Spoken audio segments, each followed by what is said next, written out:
Olá, bom dia, quarto ano. Hoje a nossa aula remota será de português, certo? Vejam, o sumário de vocês da segunda unidade, ela vem dizendo aqui, ó, unidade 3, conhecendo alguns direitos. Em defesa dos direitos, aí tem a hora da leitura, nós vamos aprender o discurso, hora de explorar o texto, nós vamos produzir um discurso. Na ponta da língua, nós vamos conhecer o discurso direto e indireto, de palavra em palavra, o uso de eu e mim. Já no capítulo 2, nós vamos para a hora da leitura, texto normativos. Hora de explorar o texto, o autor é você, que nós vamos aprender a produzir um texto normativo. Nós vamos aprender o uso de isá com S e isá com um Z, tá? E o uso de vírgula e dos dois pontos. A outra parte a tia não vai falar agora, porque é a parte que vai para a prova, tá?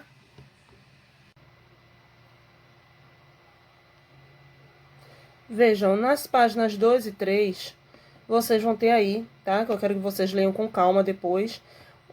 5 etapas de um projeto que nós vamos produzi-lo quando a gente estiver em sala de aula, tá? Que nessa unidade nós vamos aprender a criar um discurso direto e indireto. E essa atividade aí desse projeto, ela só poderá ser de forma presencial, tá? Aí, a partir da página 4, é que se inicia a unidade 3, tá? Que, na verdade, ela é o primeiro assunto da nossa segunda unidade, conhecendo alguns direitos. Vejam, os direitos, eles são parte das normas sociais e é de grande importância, tá?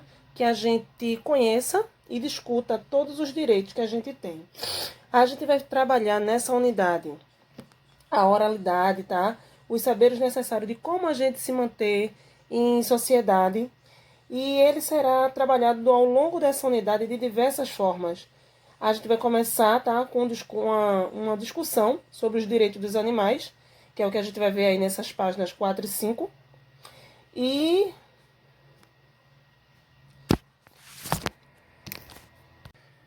vamos falar também sobre os direitos das crianças, tá? Quando os direitos das crianças não são assistidos. E também nós vamos falar um pouquinho sobre a inclusão, tá? A inclusão na sociedade. Vamos lá para a nossa leitura. Nessa primeira página aí na 4, eu vejo um cartaz, né? Um cartaz falando sobre os direitos dos animais, tá? Aí eu tenho um diálogo, onde a criança pergunta assim: os animais, assim como todas as pessoas, têm direitos que devem ser respeitados. Aí a plaquinha lá perto do cachorro, estão vendo? Diz assim: cuide da natureza. E tem o nosso para começo de conversa.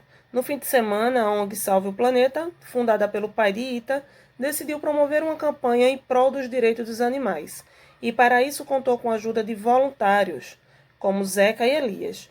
Aí, primeiro quesito. Lembrando que esse primeiro quesito, tá? E o segundo quesito é resposta pessoal.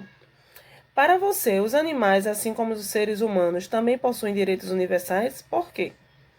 Segundo quesito, Elias e Zeca são alunos que possuem necessidades especiais, no entanto, frequentam a escola e participam das mesmas atividades que as demais crianças. Porque essa prática, chamada inclusão social, é importante para a vida das pessoas com necessidades especiais. É uma resposta pessoal na qual vocês vão dar ênfase, tá? Vocês vão falar um pouquinho de qual a importância de você não discriminar a criança e a mesmo o adulto por ele ter necessidades especiais. Lá na página 5, tá? A gente vê, ó, as crianças no parque, né? Tá vendo? E o terceiro quesito pergunta: a cena inicial apresenta duas situações inadequadas. Você consegue identificá-las? Bora dar uma olhadinha? Nós temos aqui, ó, calmamente a gente vai olhar para depois a gente debater. Observe a imagem, circule as partes que apresentam essas situações e comente com seus colegas porque elas não são adequadas. Uma das cenas a gente vai visualizar aqui na página 5, tá? Tem uma cena aqui que não tá legal. Quero que vocês olhem que tem uma família, né?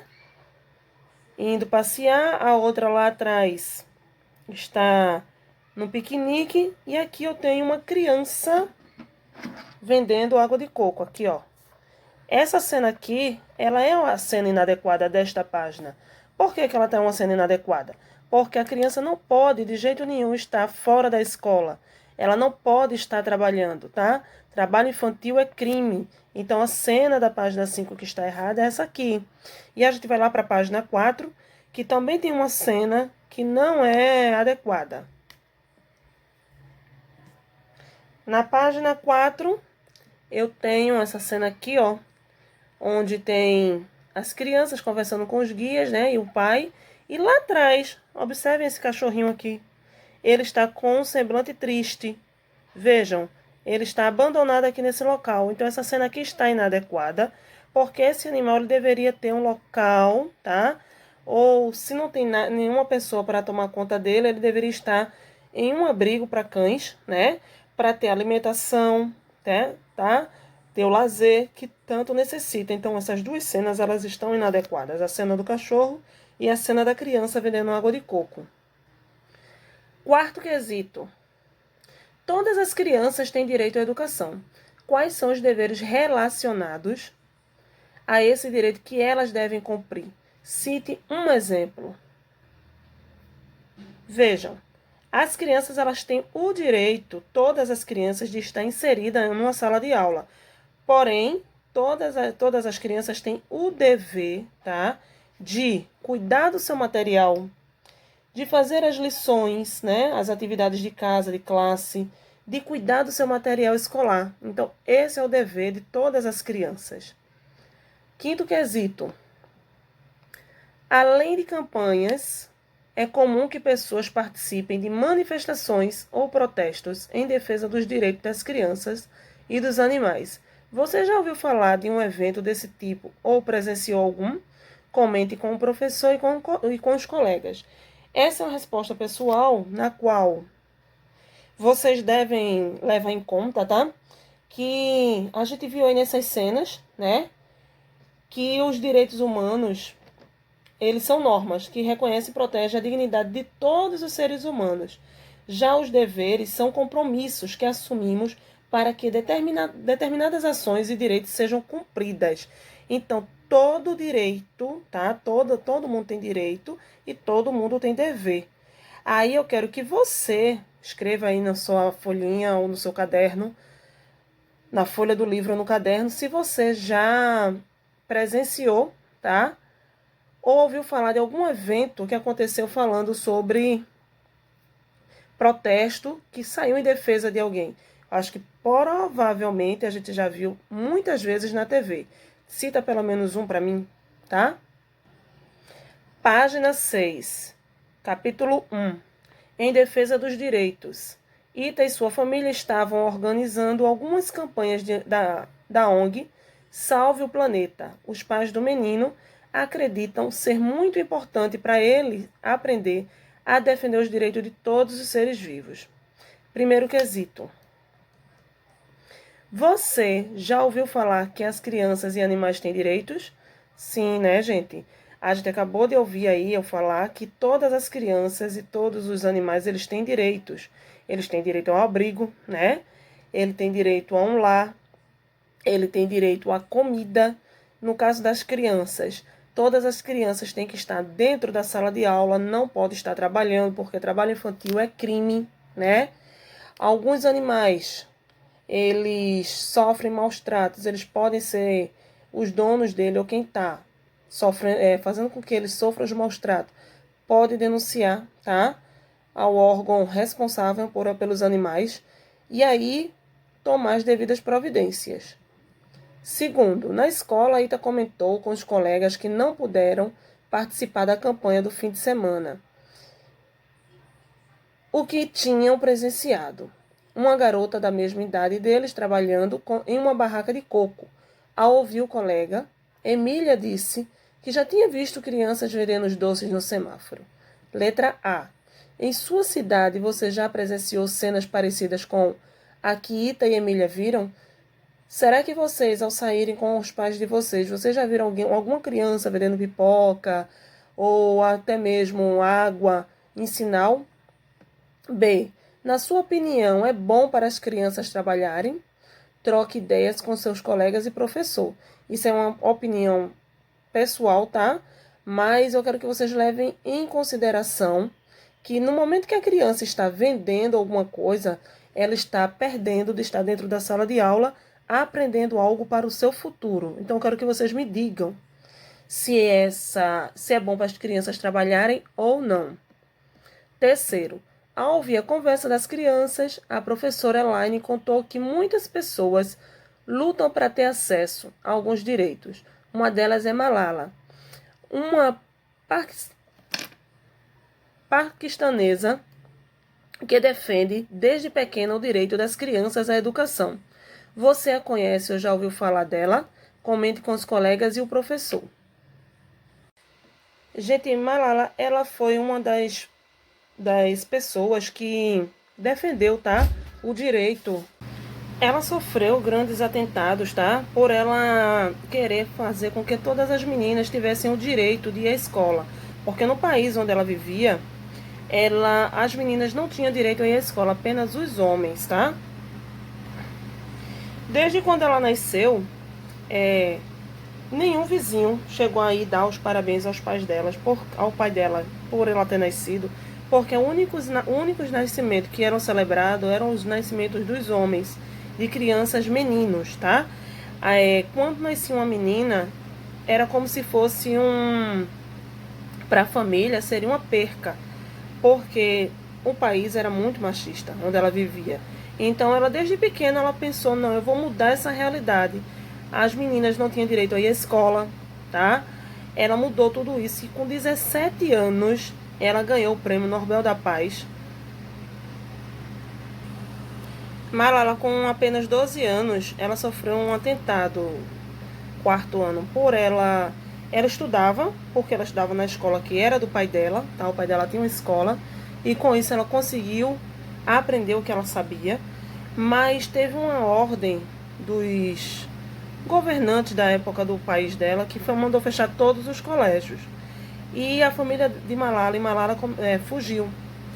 Mas, na volta para casa, umas pessoas entraram dentro do ônibus em que Malala estava voltando da escola para casa, perguntaram quem era Malala para poder fazer um atentado com ela. Claro, ninguém respondeu, mas infelizmente um dos terroristas, eles reconheceram Malala, tá? E dispararam 3 tiros na cabeça de Malala. Ela ficou internada por um bom tempo no hospital e depois ela se recuperou. E quando estava próximo a completar os seus 16 anos, ela falou para uma multidão, tá? Uma multidão muito grande, que tinha mais de 100 países, que era lá na ONU, tá? Na Organização das Nações Unidas. Ela falou para mais de 100 países e que a principal para ela ter levado esse atentado ainda continuava sendo os estudos, que uma criança, ela não deve estar fora da escola, tá?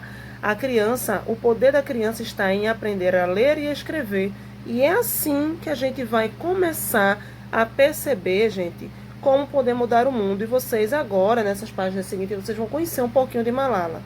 E quem tiver um interesse, dá uma pesquisada, tem alguns vídeos no YouTube dela, bem interessante. A tia vai deixar um link depois, para que vocês conheçam um pouquinho da história de Malala, tá bom?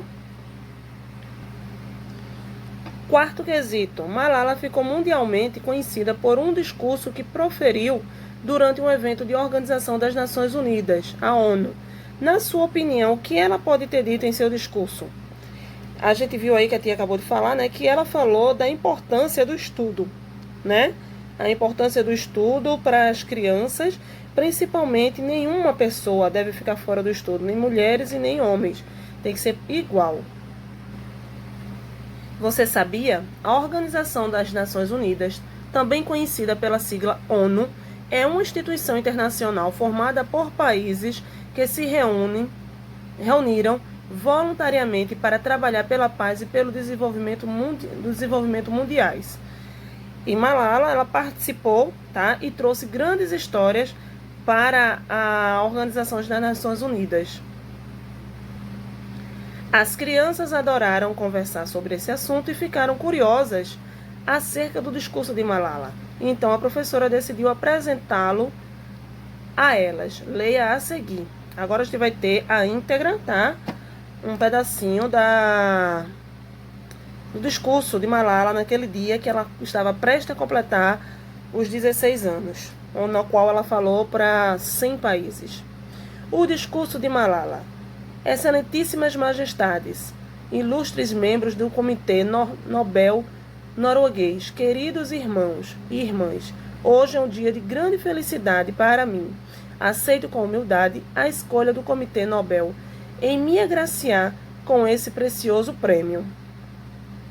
Muito me orgulha ter sido a primeira paquistanesa e a primeira adolescente a receber esse prêmio. E tenho a certeza absoluta de ser também a primeira pessoa a receber o Nobel da Paz que ainda briga com seus irmãos mais novos. Eu quero que a paz se espalhe por todos os cantos, mas meus irmãos e eu ainda estamos trabalhando nisso. Este prêmio não é só meu, é das crianças esquecidas que querem educação. É das crianças assustadas que querem a paz. É das crianças sem direito à expressão que querem mudanças. Estou aqui para afirmar os seus direitos, dar-lhe voz. Não é hora de lamentar por elas, é hora de agir, para que seja a última vez que vejamos uma criança sem direito à educação. Embora na aparência, eu seja uma menina, uma pessoa com 1,57 m de altura, contando com os saltos altos. Eu não sou uma voz solitária, eu sou muitas. Eu sou aquelas 66 milhões de meninas que estão fora da escola. Na minha própria aldeia, ainda não existe uma escola secundária para meninas. Eu quero construir uma para minhas amigas, para que minhas amigas possam ter uma educação e a oportunidade que isso traz na realização de seus sonhos. É por lá que irei começar, mas não é por lá que irei parar. Vou continuar essa luta até ver todas as crianças na escola. Eu me sinto muito mais forte depois do ataque que sofri, porque eu sei que ninguém pode me parar ou nos parar, porque agora somos milhões lutando juntas. Na página 8 continua. Queridos irmãos e irmãs, o chamado mundo dos adultos pode compreender isso, mas nós, as crianças, não. Porque os países que chamamos de fortes estão poderosos em criar guerras, mas tão fracos em trazer a paz. Por que fornecer armas é tão fácil, mas doar livros é tão difícil? Por que fabricar tanques é tão fácil, mas construir escolas é tão difícil? Queridos irmãos e irmãs, que nos tornemos a primeira geração a decidir ser a última a ficar fora da escola. Que esta seja a última vez que uma criança permaneça fora da escola. Que comecemos nós a encerrar essa situação. Que sejamos nós a dar um fim a isso. Que comecemos a construir um futuro melhor aqui. Obrigada. Esse foi o discurso dela, né, que ela realizou lá na ONU, tá? Na Organização das Nações Unidas, falando para mais de 100 países. Malala nasceu em 12 de junho de 1997, no Paquistão. Aos 17 anos, tornou-se a pessoa mais jovem a ter conquistado um prêmio Nobel por sua contribuição à promoção da paz e dos direitos humanos. Ela, com esse discurso dela aí, ela deixou bem claro, né, que o que ela queria é igualdade para todos, é defender os direitos humanos, tá? e ter a paz, porque, gente, ela sofreu um atentado tão grande só porque ela queria estudar. Então veja que esse discurso de Malala traz para a gente muitas indagações que a gente precisa, né? Enquanto aluno, enquanto estudante, a gente vê que é uma luta diária. Não é só ela que está fora da escola. Assim como ela, existem várias outras meninas no país dela e em outros países pelo mundo afora que estão fora da escola. Bora lá. Hora de explorar o texto. O discurso é escrito para ser lido, professora. O discurso, Massaro, é um gênero feito para ser proferido ao público oralmente, mas também pode ser publicado de forma escrita, tá? O discurso, ele é usado quarto ano. Tem como função, tá? Ele tem uma função de comunicar algo como argumentos e fatos, explicando situações de acordo com a intenção e o público.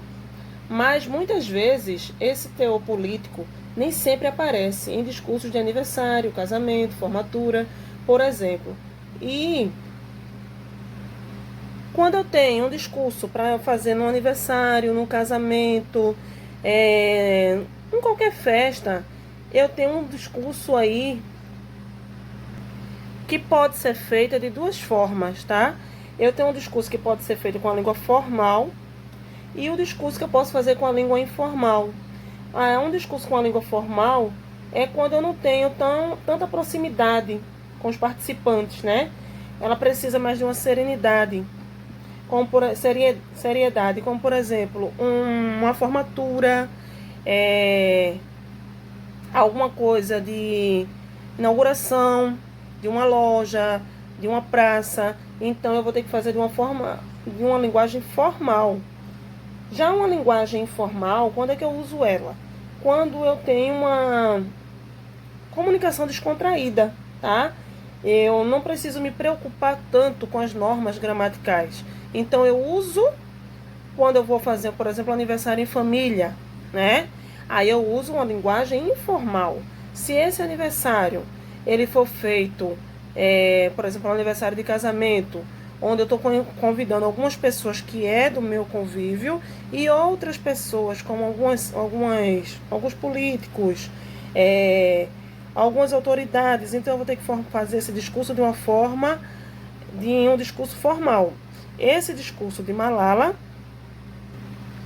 por exemplo, foi usado de uma linguagem formal, né?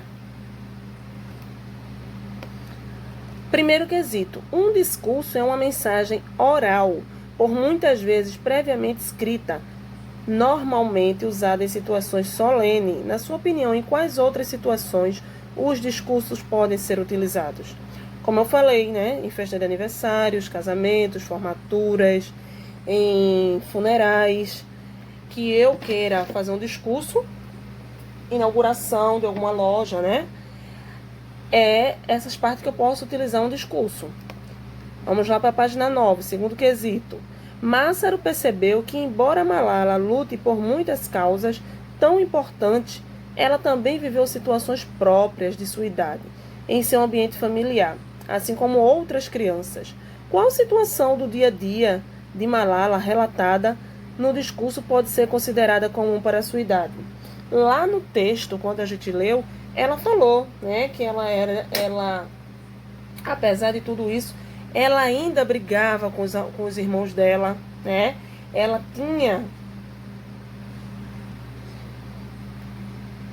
ainda tinha o hábito de estar brigando com os irmãos dela, então ela ainda era uma criança, tá? Embora ela estivesse com o discurso já formado de uma forma tão ampla que parecia ser uma adulta, mas ela ainda era uma criança. E foi nitidamente provado quando ela teve essa fala de dizer que ela ainda brigava com os irmãos dela. Terceiro, Malala luta pelo acesso das crianças à educação, porque acredita que o ensino tenha muita importância para as pessoas e, consequentemente, para o mundo. Quais motivos apontados no discurso mostram que a educação é importante? Tem uma frase lá no texto que vocês vão voltar para poder responder essa atividade, que ela fala assim, que a educação ela é tão importante que pode mudar o mundo e permitir que as pessoas realizem seus sonhos, tá? Então, isso aí é o que mostra que a educação ela é tão importante, porque ela pode transformar sonhos. A gente pode sonhar, mas a gente só vai conseguir concretizar se a gente estudar. Como é que a gente vai realizar um sonho se a gente não estuda? Não é assim? Sexto quesito. A linguagem utilizada por Malala é mais formal ou informal? Que elementos você observou para chegar a essa conclusão? Lembre-se, linguagem formal, usada quando não há familiaridade entre os participantes da comunicação ou em situações que requeiram mais seriedade. Linguagem informal, usada em situações nas quais a comunicação entre os participantes é descontraída. Nesse tipo de linguagem não há tanta preocupação com as normas gramaticais. Então foi claramente, mostrado que ela utilizou a linguagem formal. Sétimo, na página 10. Quando uma pessoa fala a um público, costuma utilizar algumas estratégias para manter a atenção da plateia ao transmitir a mensagem desejada. Veja as dicas a esse respeito que Ita e alguns de seus amigos querem dar a você. Isso aí é bem importante, que a gente já de forma presencial, a gente fez um seminário, e isso é bem importante para que você compreenda como você deve se comportar no público, tá? Como você deve agir. Em uma situação solene, é interessante planejar o texto para que ele seja adequado ao público. Ou seja, você primeiro tem que escrever, fazer o esboço do que você vai falar, fazer as devidas correções para depois você estudar e falar no público. No planejamento é importante escolher bem as palavras para que a mensagem seja clara e prenda a atenção das pessoas. Durante o discurso é importante ter boa entonação. Preste atenção no ritmo da fala para transmitir a mensagem é fundamental. Então eu não posso começar falando alto, depois eu ir abaixando minha voz, não. Eu tenho que ir num tom no qual eu possa prender todo o público e ninguém tire a atenção do que eu estou falando. A linguagem corporal também é muito importante. Gestos e expressões faciais contribuem para a transmissão das ideias. Então, quando a gente gesticula, a gente está tendo, além das palavras, os próprios gestos para que as pessoas tenham a compreensão melhor do que você esteja falando. Aí, letra A. Releia o trecho abaixo em voz alta. Atente a entonação ao ritmo da leitura e a postura corporal adequada. Aí eu convido a vocês, para que vocês aí, da casa de vocês, essa partezinha lilás, vocês façam em leitura com voz alta, tá? Que esta seja a última vez que uma criança permaneça fora da escola. Que comecemos nós a encerrar essa situação. Que sejamos nós a dar um fim a isso. Que comecemos a construir um futuro melhor aqui. B. Na sua opinião, essas dicas realmente fazem diferença na hora de transmitir uma mensagem oralmente? Comente com seus colegas e o professor, que no caso aí você vai colocar a sua resposta pessoal. Você acha que todas essas dicas que as crianças deu fazem alguma diferença na hora que você quer transmitir alguma coisa para um público? Sim ou não? Hoje nós vamos parar aqui, tá? Vou deixar um link para vocês na descrição do vídeo sobre a história de Malala, para que vocês conheçam um pouquinho dela e que vocês tenham um excelente final de semana e fiquem com Deus. Beijão da tia.